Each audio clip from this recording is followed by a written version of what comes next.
ডাক্তারবাবু, আমার না প্রচন্ড কাশি হচ্ছে। কই দেখি কি হয়েছে।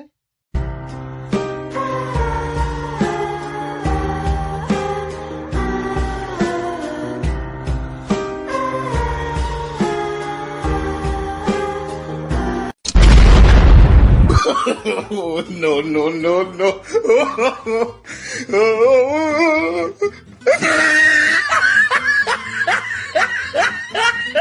তুই তো প্রেমে হাউডো খেয়ে জল খেয়ে ফেলেছিস প্রচুর।